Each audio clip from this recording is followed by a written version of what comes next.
Yes.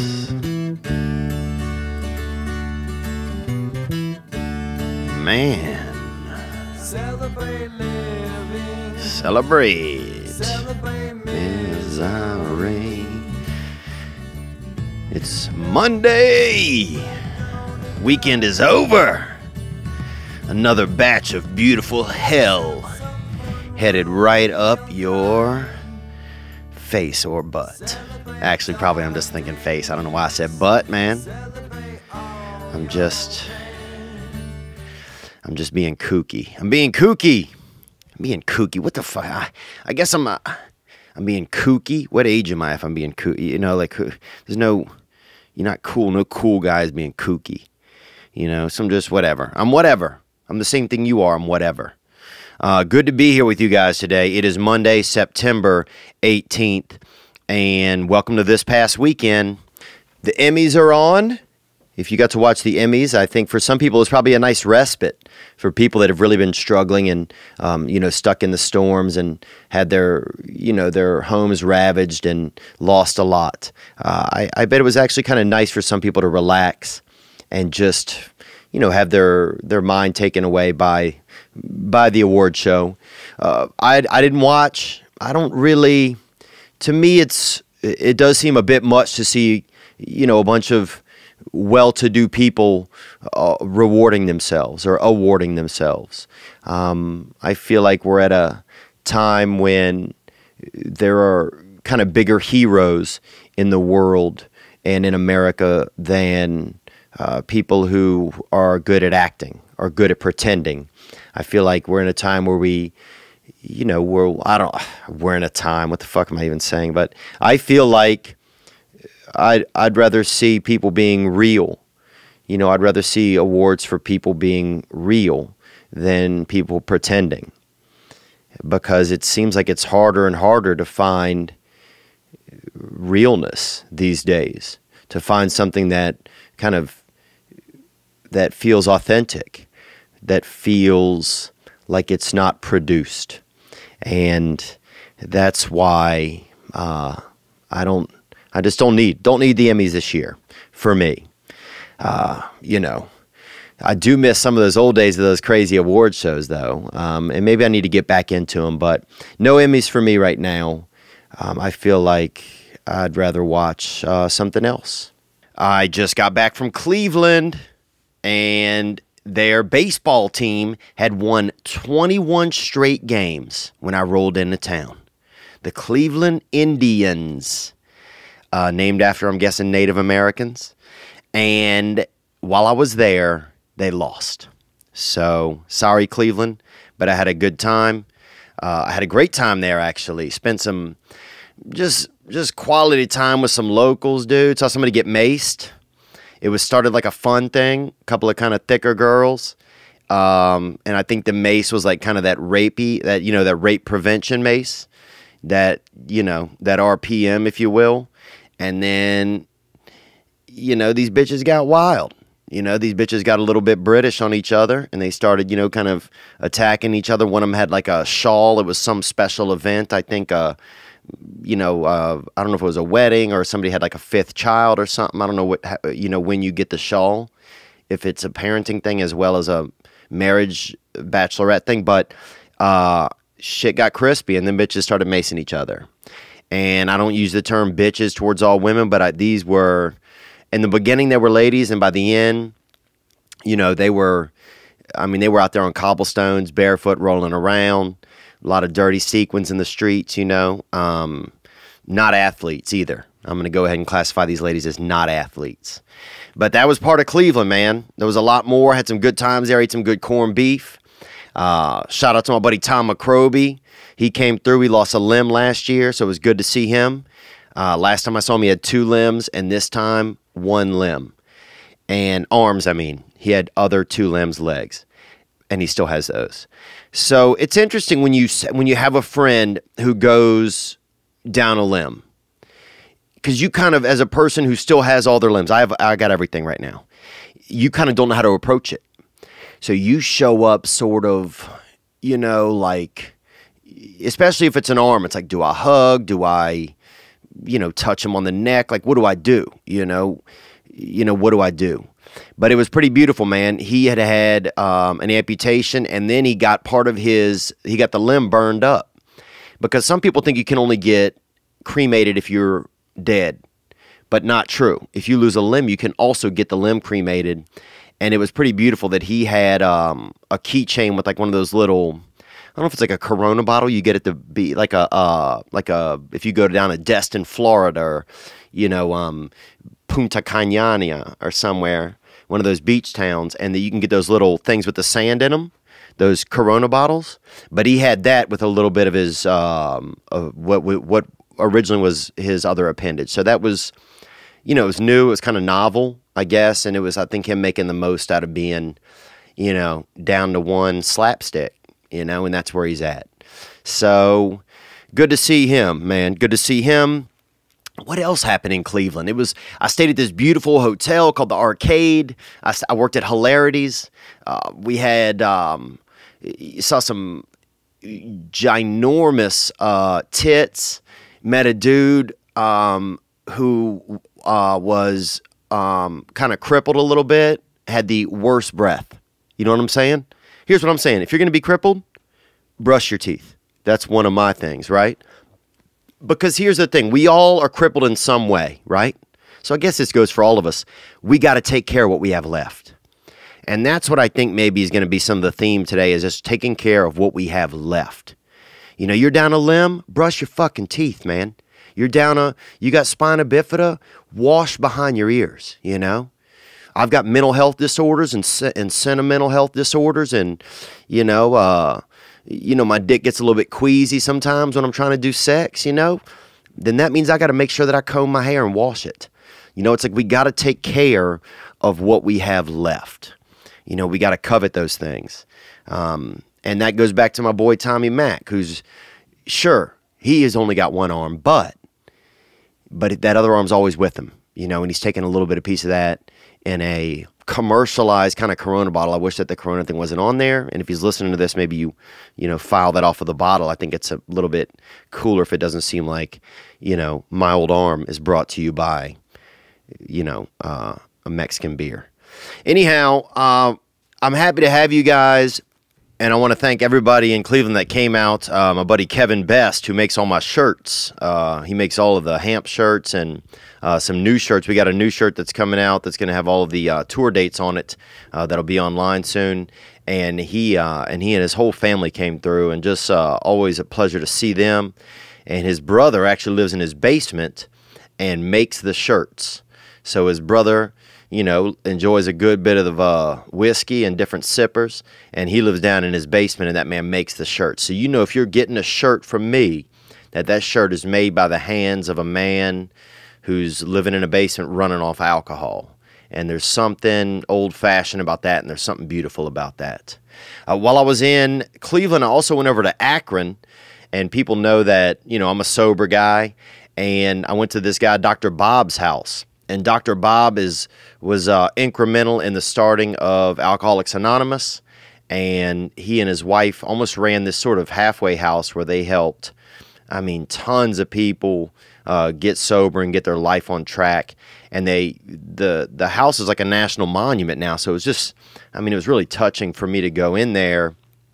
And this lady, I won't say her name because you're not supposed to say people's names, but she is just a volunteer there, and she just kind of shares her story with you, and she shows you all around this guy's house where he was hiding liquor, Dr. Bob, and it was just incredible. That was just an incredible time for me to be, just to be in that environment, and just really inspired me to kind of stay on the path that I'm on at the moment with, staying off that liquor and staying off of that cocaine, baby, that dust, because people's out there on it.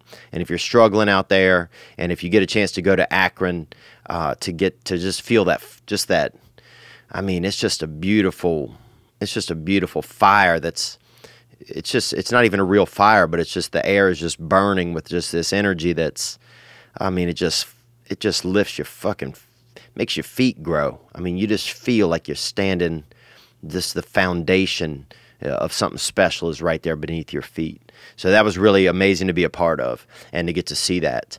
And I also have an announcement that we have a sidekick in studio today.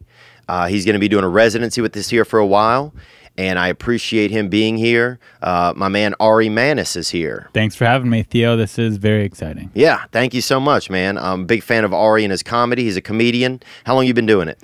Almost 5 years now. Yeah. Yeah. Religiously. You Yeah. know? I don't think I've taken a week off. Really? If I feel too guilty to in my head about it. What's the longest you ever taken off? I guess a week. Yeah. I don't know if it's an addiction sometimes to keep doing it, or at this point it's the job, you know? Yeah. And you won't be able to see Ari on the YouTube. You'll be able to see him next week. Today, we're not going to show his beautiful mugs. You can I don't feel comfortable. I've been gone for the weekend. I feel a little sunburnt. Yeah. I'm just a little self-conscious about I have body image issues. That's fine, man. But I'll be ready next week. What gets you about your Yeah. body? Like when you think about body image issues, Like, I'm not fat, right? but I don't No. want to take my shirt off either. Yeah. You know, if we went to the beach with some ladies, Yeah. I'd probably just leave my shirt on and sit by the towel So you be that, in the so sand. you're the lean guy with his shirt on at the beach. Yeah. Oh, that's an interesting. I got some moles. Yeah? Yeah, you have any moles? Body moles? You know, I've been pretty fortunate to not have a lot of those body moles. Yeah. I've got a few of them removed from when I was a kid. My parents would take me to the dermatologist and I would get them surgically removed. But now I can't really afford to go there myself. Or I could probably afford it, but I just, you know, I have other priorities where I want to put my money into besides getting moles removed. Yeah. So I just let them go. Well, some people, it almost seems like you see some people out there with some really big moles or groups of moles. You know, you see some people with some damn, you know, I met a girl one time had practically the Little Dipper on her back, you know. And you see people with these sequences of moles and you wonder why do they don't want to remove them? But I guess it's part of you, you know. And some people believe in ancient cultures that you carry different parts of your spirit in these little pockets on your body. In these moles. Yeah. Yeah, it is part of me. Yeah. For sure. But maybe one day. So I could imagine that. Now, if they get too big, they say if they get bigger than a dime, you got to cut them off. And one time I got spent some time around an escort, and she had a. Were you paying for this escort? No, it was it was kind of an arrangement, but I didn't get involved with the escort. Gotcha. But she had a mole that was, oh man, it was Mount Rushmore. I mean, this thing was huge, dude. This thing was a damn. I mean, in another life, it had a grandiose life. You know. Do you think she had some clients that maybe paid a little extra to be with that birthmark? I could see people being into that. Maybe some Asian guys or Japanese businessmen. Yeah. But I don't know that.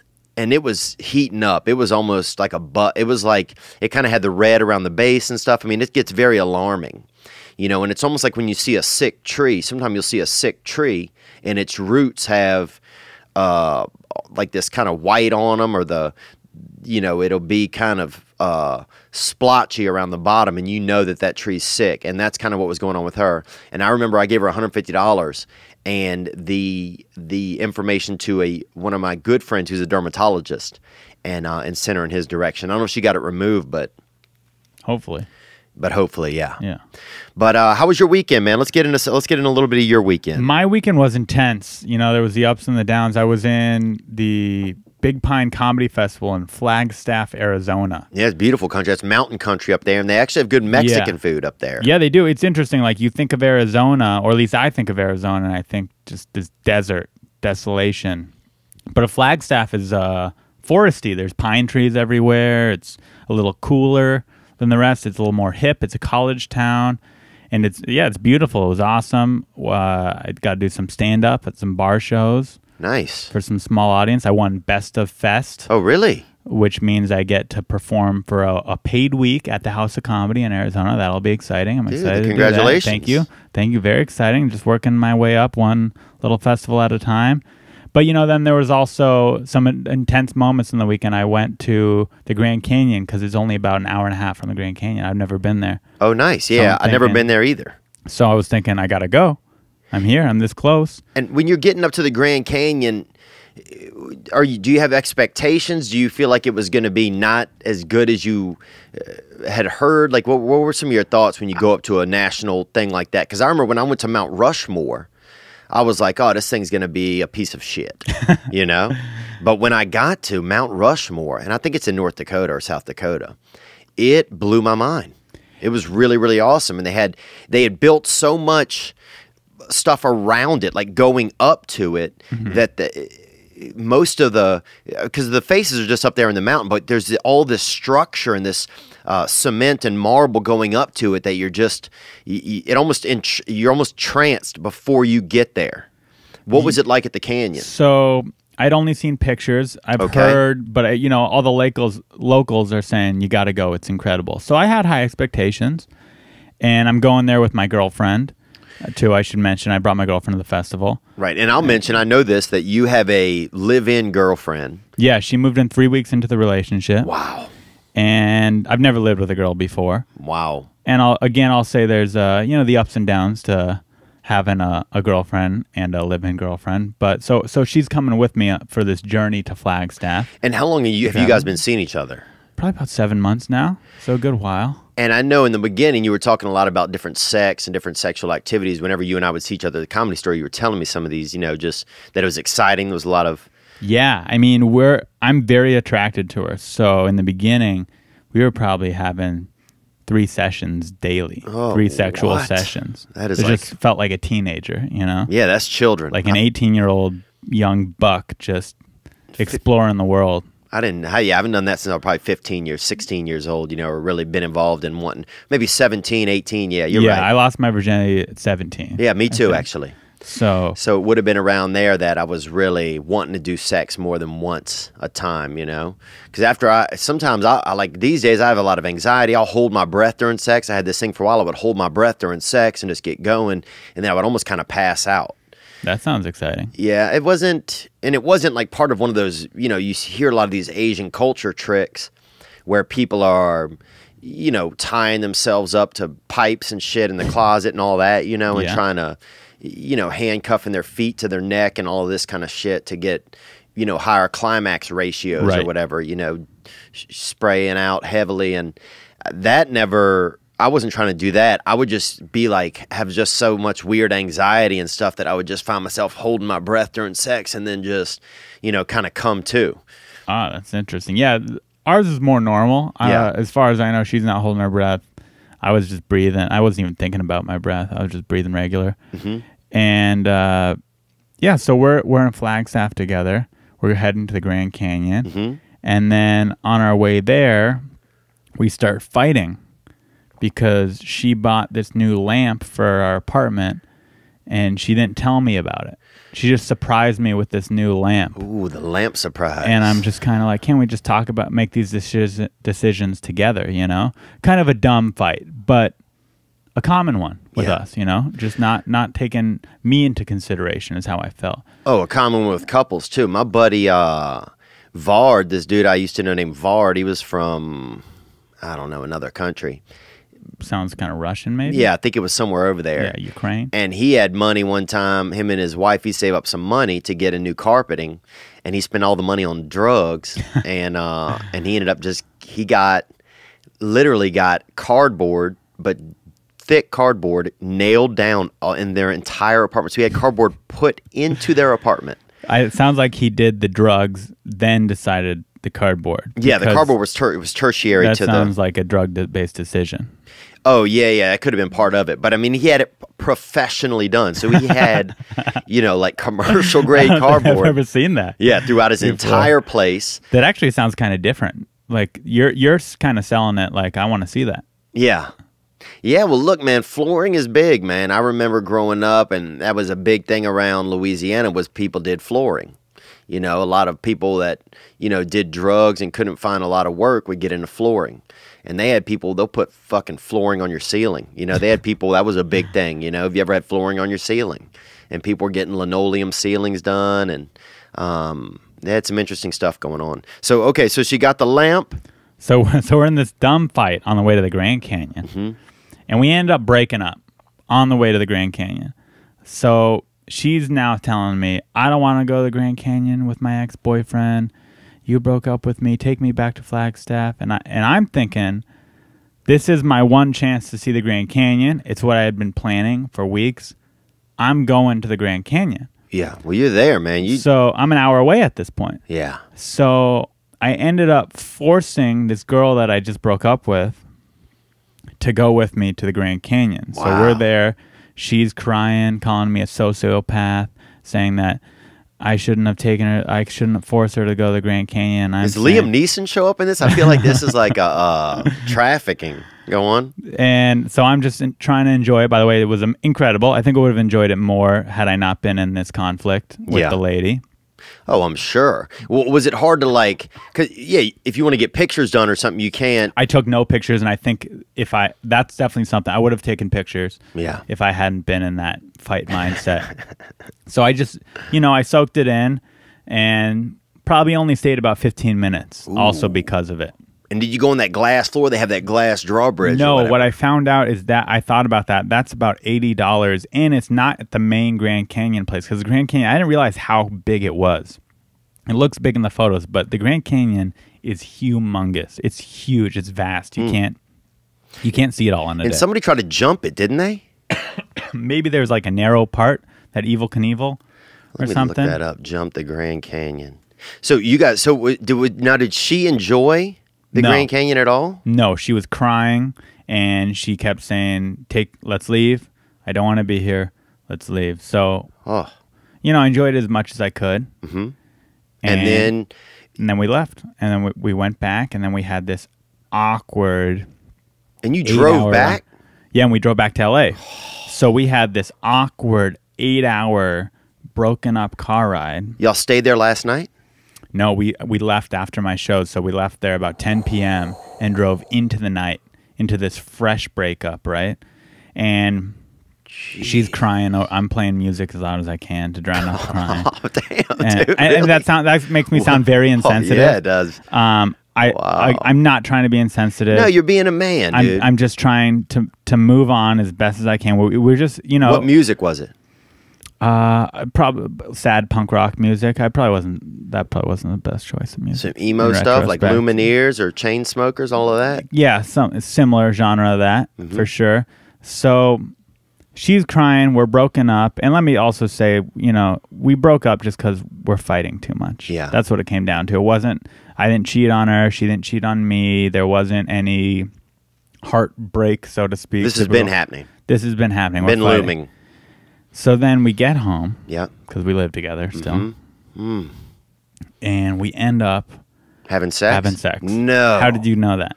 I mean, I guess I just hoped it, dude. Yeah, we ended up... This sounds like one of the best and worst like porn videos you could ever watch. It's like a couple goes to the Grand Canyon, there's crying, there's the long car ride. I think more porn videos should be like this. Because it'd be real. It would be real. And you get some reality along with this porn, because a lot of this porn there's no real reason why these people are fucking most of the time. No, and half of them, there's no, like, I found out actually on your other podcast, Asa Akira, remember that day? Oh, yeah. She called me a unicorn because I like porno with storyline to add a little bit more realism to it. Because most of these pornos now, they're just dressed up in fishnets and they just go to town right away. Oh, yeah, it's just it's just people just pink hunters out there. There's people hunting vagina and hunting booty holes out there. Exactly. And sometimes they'll leave these booty holes open. I don't know if you've ever seen any of this activity. Gape action. Oh, man. And it's I'm not into that at all. And I worry that these women are going to catch cold, or they're going to. It just seems so unprofessional. I think the cold is probably the least of their worries. Yeah. I'm worried about more permanent, like, what if that gaping never goes away one day? Whoa, yeah.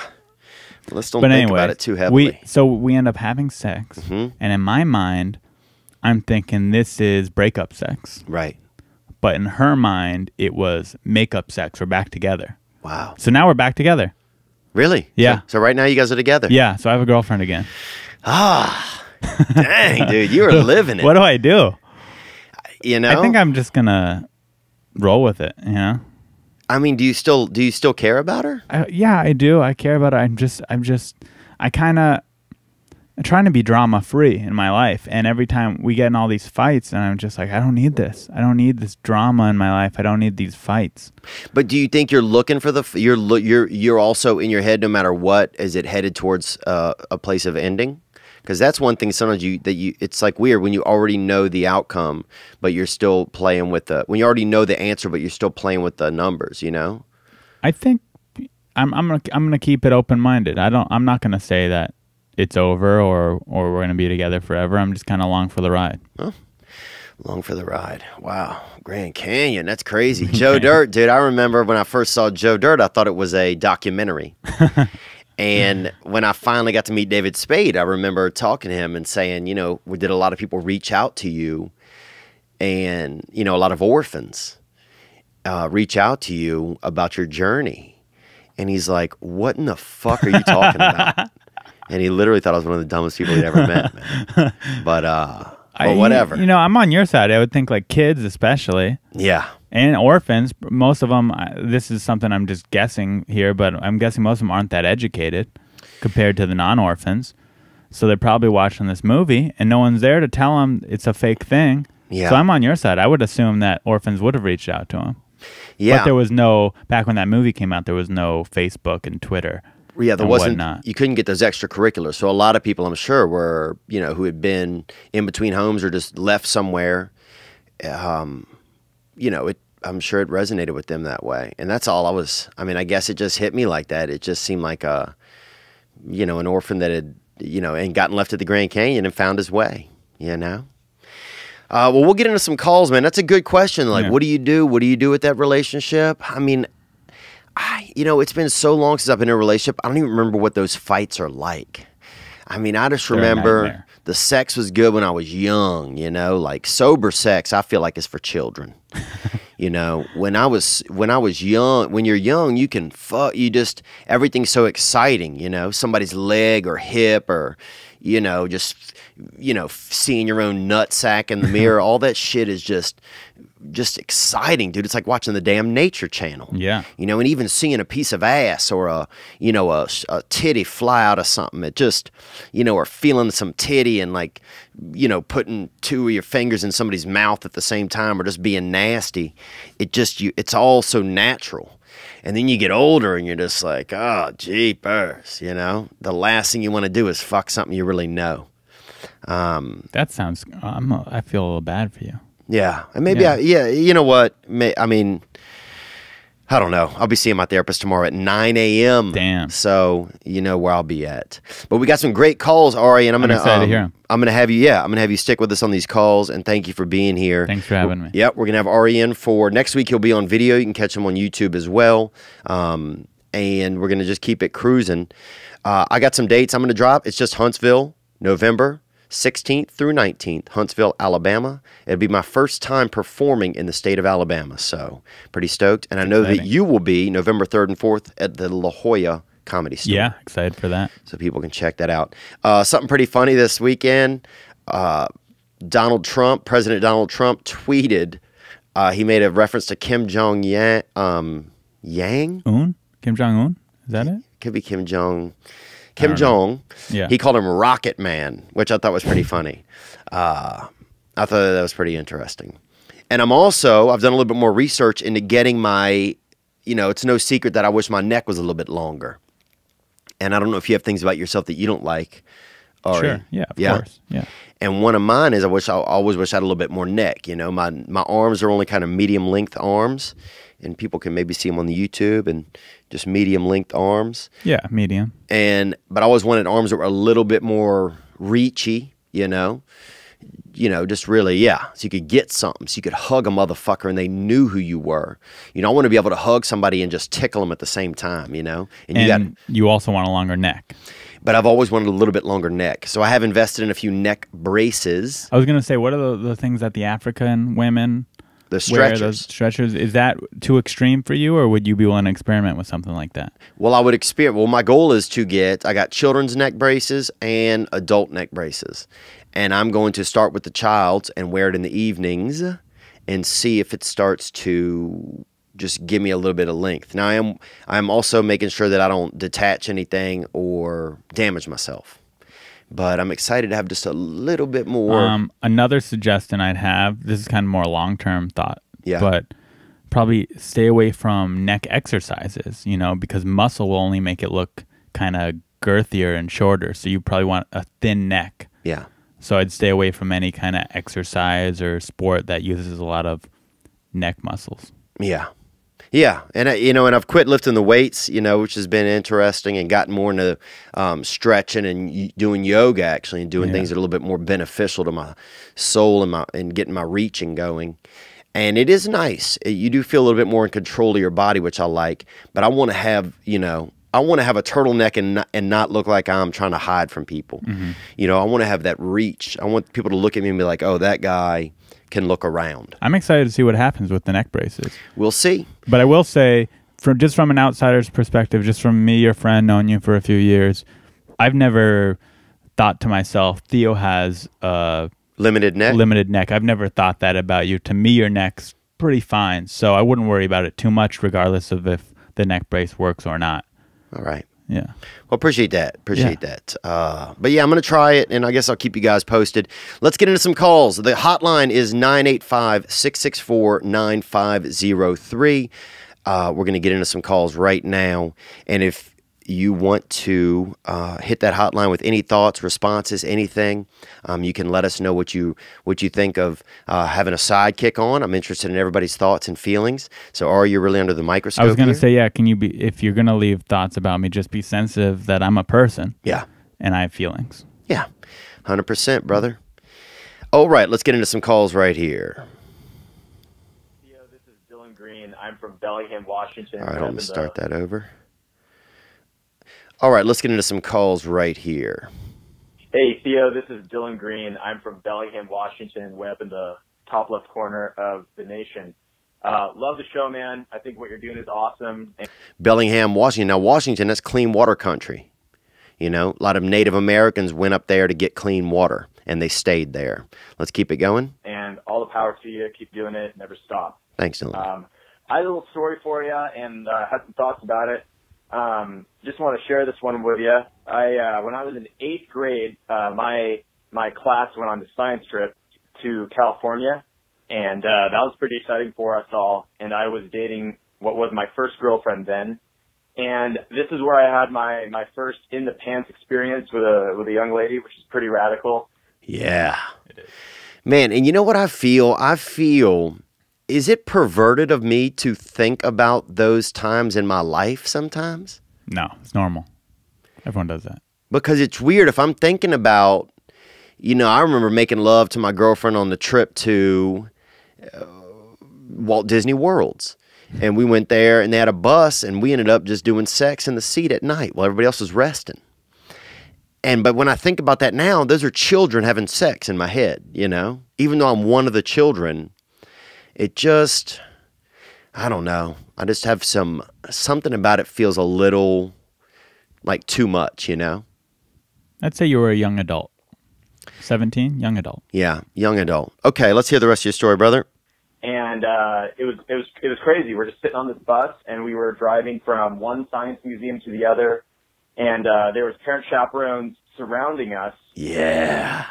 Oh, nothing feels better, dude, than getting a little bit of trim when they got some parental chaperones around.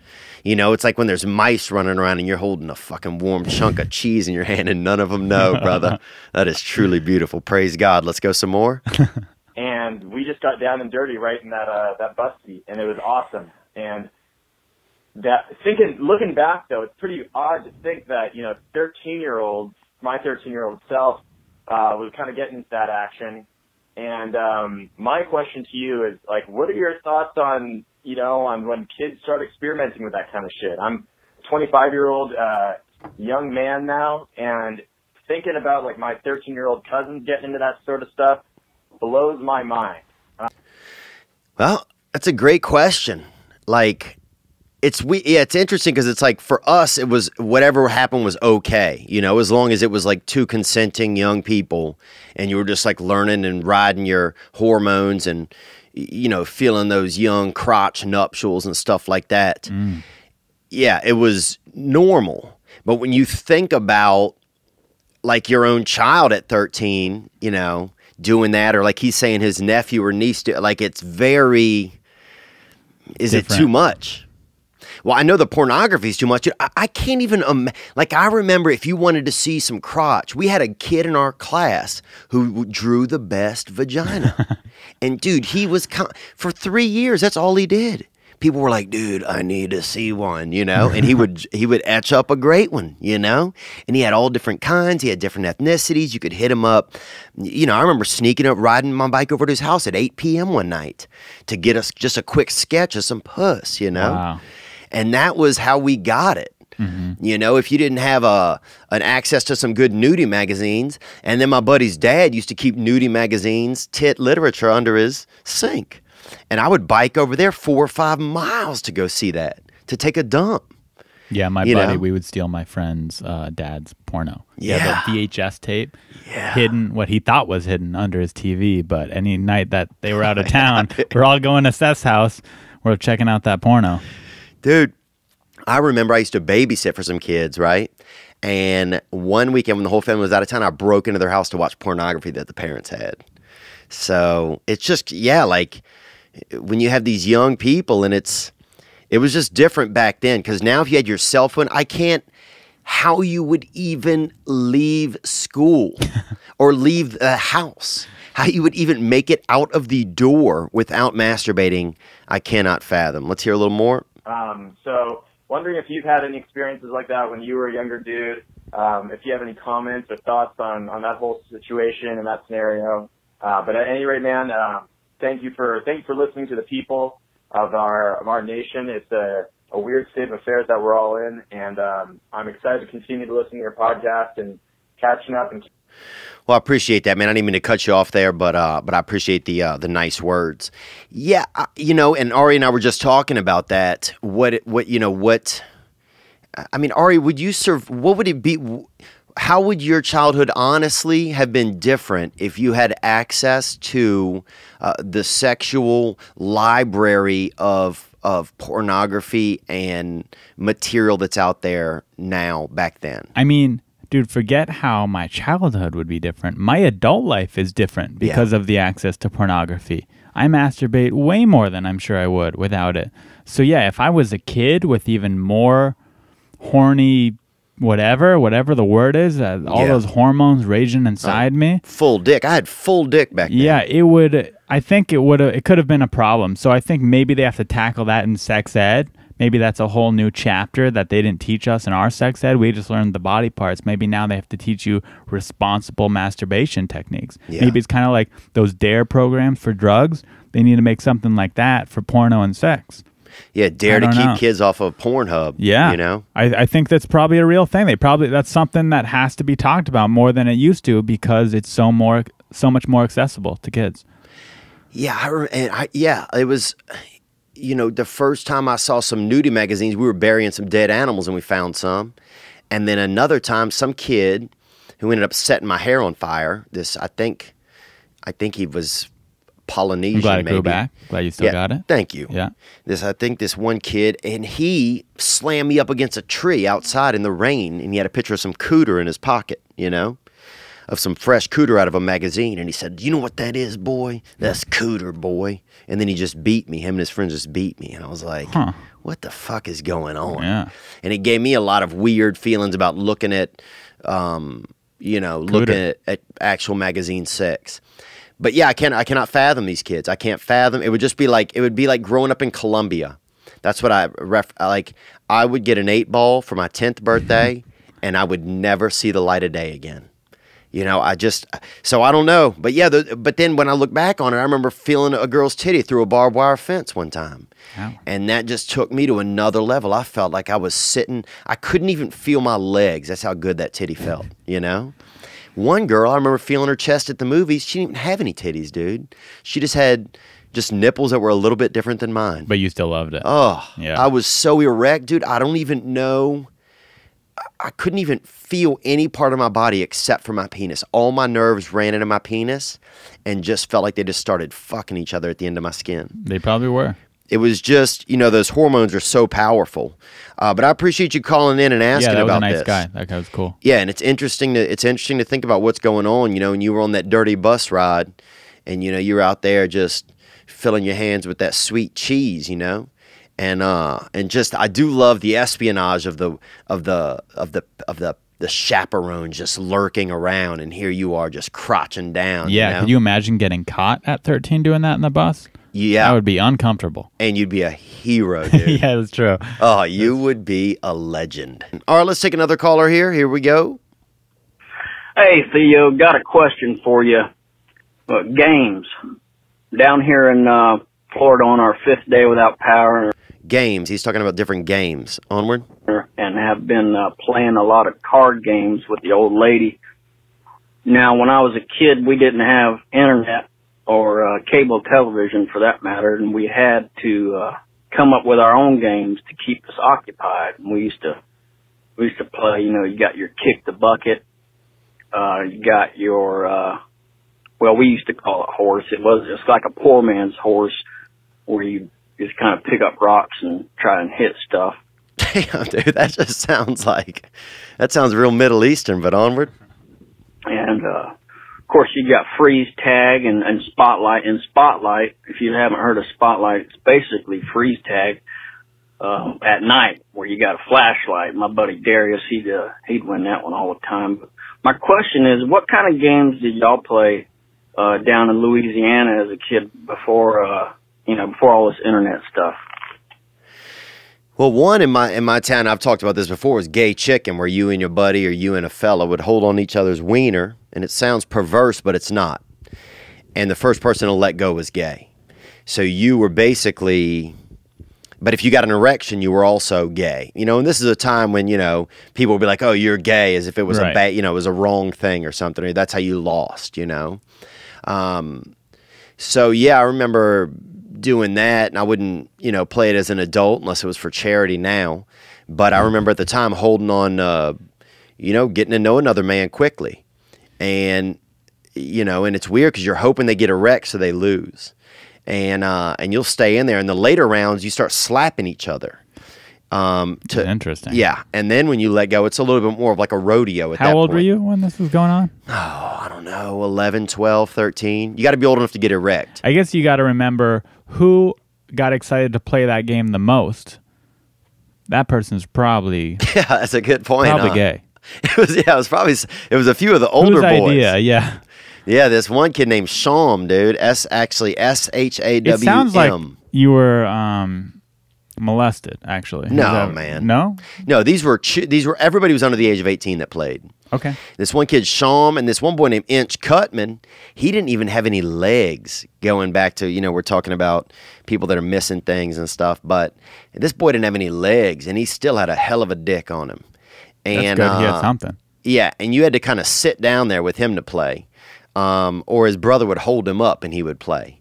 But that was a time when, you know, everything wasn't so crazy back then.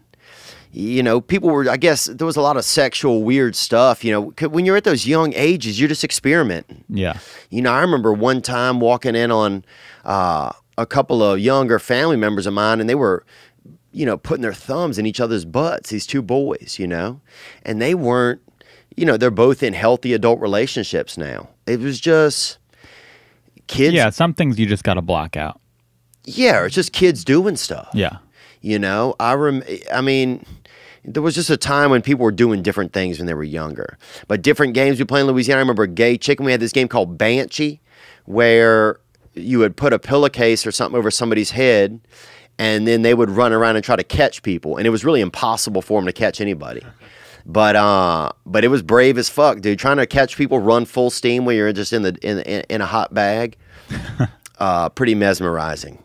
So I guess that was it. We had the game where you would you fill your mouth with sugar and try to knock the sugar out of each other's mouth.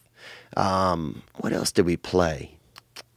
I'm going to have to think about this and get back to you, man. I have to think about some of the games that we play. You know, we would play those games at night, you know, hide and go seek at night. We'd get on the CB radio and see if we could get perverts to come over.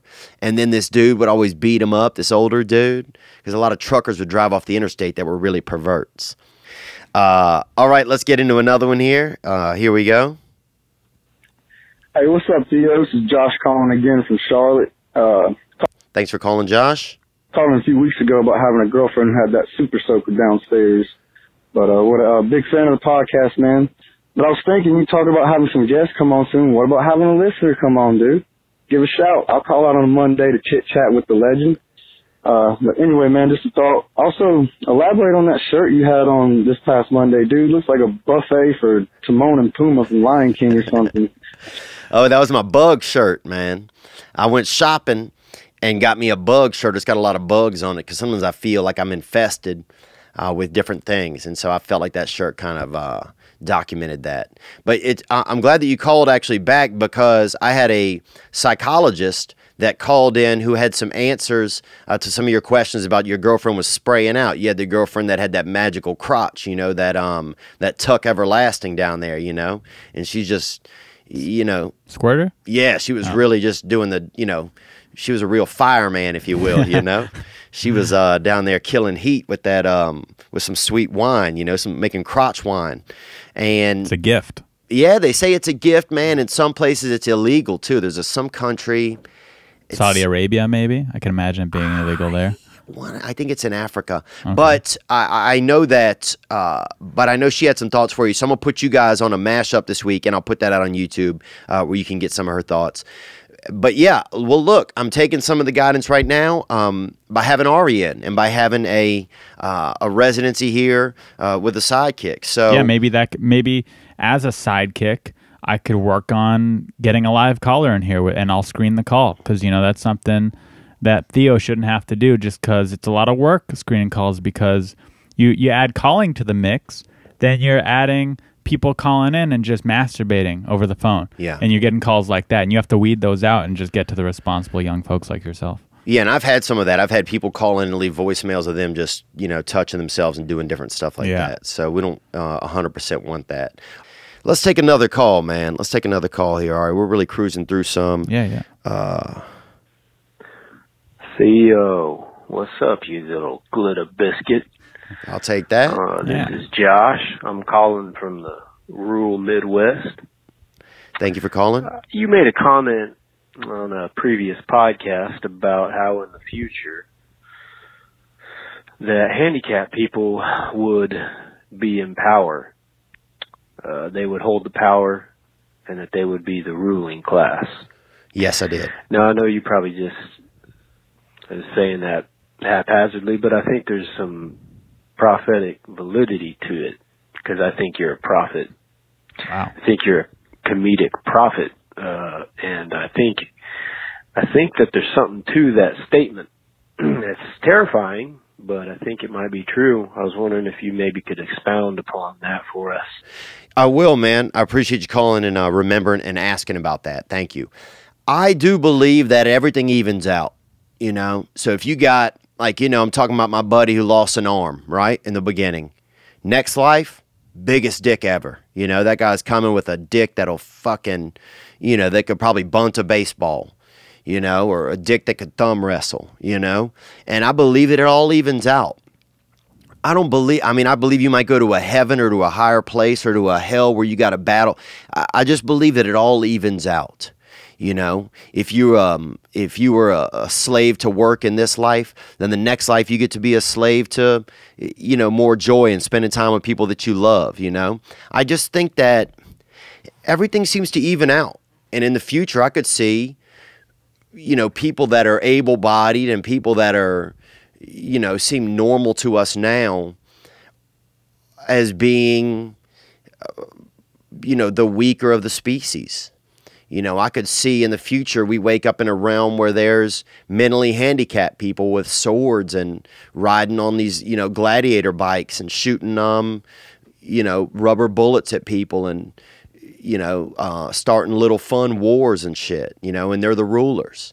And we all have to be down here and, you know, sleep under wet blankets and eat peanut butter only. And you think that's not fun, but you think that is fun. But eating peanut butter is hard after the first couple bites. And so I just think it all evens out, man. And I think we're going to, you know, we can't see it all so clearly now, but if we think of it a little bit more that way, then it just takes a little bit of the pressure off, you know. And you see a handicapped dude next time, some guy who's, you know, sometimes you see that one guy who's just like Jenga down the street, you know, who's barely got it together and he's fighting for every step. And next time that dude is doing jujitsu, and that dude is, cashing checks and snapping necks and eating air pussy and living the dream, and playing guitars and doing whatever he wants to do. I just feel like it has to be. And so, I think it just helps me keep things in perspective sometimes, You see somebody who thinks that they have it all now, but then next time they realize, or we all realize what, the other side of the coin is like. What do you think? You think? I never really thought about it till right now, but I think there's definitely a lot of truth to what you're spitting out. And I think especially in today's age with the Second Life and this digital world that we're making and 3D and those glasses, the Google goggles, you could be anything you want to be now. Yeah. If it's not in this world, maybe the digital world. So you're going to see... It's a good point. Our able bodies, like you said, it's not going to matter as much. Yeah. I mean, it matters right now because we're walking around. We need them. We need them, but I'd say potentially even in our lifetimes, sooner than you think, you're not going to need them. You could do basically everything just sitting in your chair at home, laying in bed, whatever. So it's not going to matter if you're disabled, and these disabled people may even capitalize on this and take advantage of it because, well, we're going to go out and want to live our lives. They don't need to. They could just work at home and do their thing and take over the world. Yeah, and when you really start to imagine, that's a great point, because that helps me think, Ari, that when you start to think like, say somebody that have autism, but they get to build this Sims world or something, and then we have our house in the Sims universe or in this digital universe where we invite people over, and it's like a regular house, but they create some masterpiece because they are able to, tap into other realms, and they're able to, they're just able to think differently than we are. Yeah, I mean, they got the Lord's yeast in their brain, and they're able to really just get to levels that we're not able to get to. And so when we get to a place technologically or physiotechnologically where we can expound upon those people's brains and those people's imaginations, man, who knows what we're going to crack into. And maybe that's going to be part of, maybe it won't even be like leaving this earth and going to somewhere else. Maybe it'll be right here. But yeah, I think that the people that have experienced the toughest, it won't always be that way. I just think it all evens out. And when you see, sometimes you go to back to high school reunions, and somebody who, had something before, they don't have it now. Yeah, absolutely. And when you didn't have pride before, you didn't have self-esteem, or you suffered from self-loathing a lot, but now you're not suffering that anymore. And it's interesting that that if you get to live long enough, you kind of get to see everything go full circle a little bit. You kind of get to see it all. You kind of get to see what it was all about. So yeah, I love that question. I love that thought, man. And I love the fact that one day, people with Down syndrome will be Jon Snow. Yeah, they'll be allowed to join the military. I say let them join. Let them join the military. Yeah, and let them hug the fuck out of people, dude. Because I've always had an idea that if you put a Down syndrome fellow on every drug dealing corner in America where people's dealing drugs, that the game will change out there. Because it's hard to deal drugs when somebody's giving you a hug. And it's hard to want to get all coked up when somebody's just hugging you from behind really hard or making you feel love. I've always believed a lot of that. All right, I want to get to a question from one of our Patreon highest level supporters here. This is William Morris asking, what's the most embarrassing moment of your life? Respect, Theo. Love the show. The most embarrassing moment of my life? When I was in grade school, they had this thing called Campus Life, and it was where kids would go spend time, and it was religious based, but it was just like a fun night for kids to go do things together, like on a Wednesday night. So in junior high, it gave you a place to meet up, and you would do some like fun games, and just a place to see kids at night because you were just used to seeing them during the daytime. So we went into the campus life meeting one night, and they had me and a pretty girl. We were playing a game, and the game was to eat 3 bananas, and you had to be blindfolded while you was eating the bananas, so eating bananas in the dark. And I've never been a gay man, you know, or I've never been a blind monkey. But I can imagine that both of those types of people have had similar experiences to this. And so they blindfolded you, and they blindfolded me, and they blindfolded the young lady. And I was like nervous because I didn't really do a lot of stuff with pretty girls. So even just being close to this pretty girl, it was like, you know, everybody was looking at me and her at the same time, and I was just like, oh. And I think I was only in 7th grade, and some of the other kids were in 8th and 9th grade. So, you know, there was those levels of nerves as well, the older kids, and, you know, they know more, and they're smarter and cooler and blah, blah. Well, they blindfold us, and we have to eat the bananas as fast as we can. So I start eating. And I've always enjoyed fruits. You know, my whole life, when I think back on my life, I've always really enjoyed a good fruit. I used to enjoy watching my brother eat oranges. My brother used to eat a lot of oranges. He'd get him a little sack of oranges and just eat them sometimes, and I would enjoy just even watching him eat them because we didn't do a lot of things together as a family that were peaceful. Most of the times we would fight. So I found a lot of joy just watching my brother, you know, tap into them vitamin C balls. Well, so here I am, I'm gumming down these bananas, and I get through all 3. I swallow, people are cheering and laughing, and everybody, and I take off my blindfold, and everybody else was gone. Everybody else wasn't playing the game. That's what I mean. The girl wasn't playing the game, the pretty girl. She was, the second we started, they kind of tapped her on the shoulder and quietly told her to just go back over with everybody else who was watching. So I had been eating 3 bananas in front of everybody, all my peers, by myself as fast as I could. And I had acne, and I had, suddenly all the things that were wrong with me were the only things that I could think about. You know, I just felt, you know, I had acne, and I had big ears, and you know, everything was wrong with me. My pants were too tight, and they tapered at the bottoms and looked kind of maybe like a women's pants. And I just felt horrible. You know, I played it off that it was funny. You know, the joke was just that, I don't even know what the joke was. The joke was that, you know, everybody got to watch me eat bananas and that I was okay. You know, it was just silly. And it was. Nobody else thought anything of it. But man, I was already so insecure, and I guess I just felt even more insecure. And that was probably the most embarrassing moment of my life, you know, that I remember as a child. I'm sure there were more, but that was one that really just grew out of my balls like a damn, just like a damn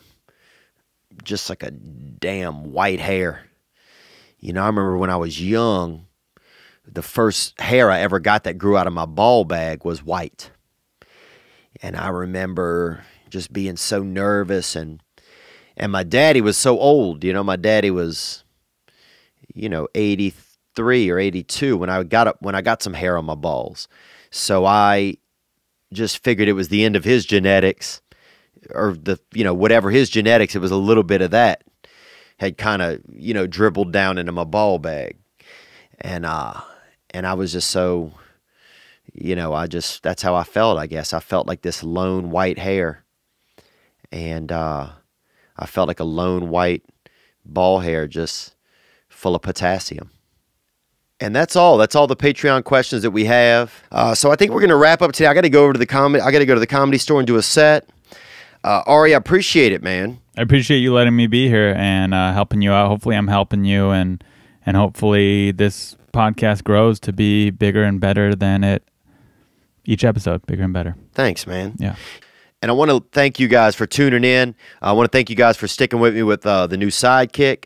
You know, we're going to try it, give it a residency for a little bit, see how we feel. You know, you can send me comments, you can send me messages, you can let me know what you think. It might take a little bit. We're just going to give it a run. You know, I got to be open to trying new things, even if sometimes they feel uncomfortable. Tonight, honestly, Ari's gone, but, you know, I felt a little awkward. You know, I felt excited to spend time with my buddy, but also, you know, just nervous. I'm used to this being my space and my place, and our place where we sit and chat about things and share stuff. So, you know, it was some new feelings, but I was happy to, you know, try it out with you guys and see where we go. So we'll keep, you know, I think we'll try it again and we'll see how it goes. But I want to thank you guys for being with us this week. I want to thank everybody that called in, some great callers, and hit the hotline, 985-664-9503. I think I'm going to be able to produce the episode a little bit more next week. So try to get maybe more of a theme. You know, I'm doing what I can, and I appreciate you guys being supportive. Thank you to all the Patreoners. Thank you to anyone who's listening to the podcast. Subscribe to it. If you're watching on YouTube or watching on iTunes, just hit that subscription. You know, every little bit helps. Let's build the following and keep hitting me up with constructive criticism. Thank you guys for being a part of my weekend. Thank everybody in Cleveland that came out. A lot of beautiful friends. My friend Carla came through. This young lady named Renee came out to the show, and she had just found out that her family, that her father, who had passed away, wasn't her real father, and that she had this whole new step family that she never knew about. And it was her birthday, and they all came out to the comedy show in Cleveland. So here she is with this whole new family, and they're all sitting there in the audience laughing together.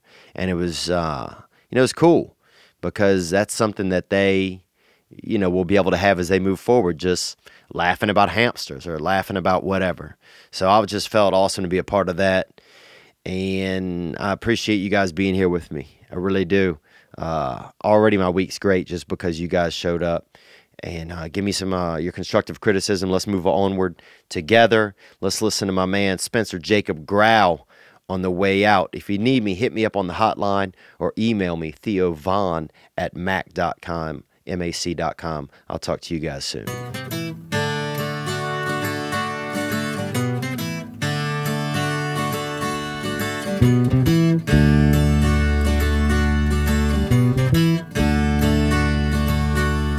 Celebrate living, celebrate misery.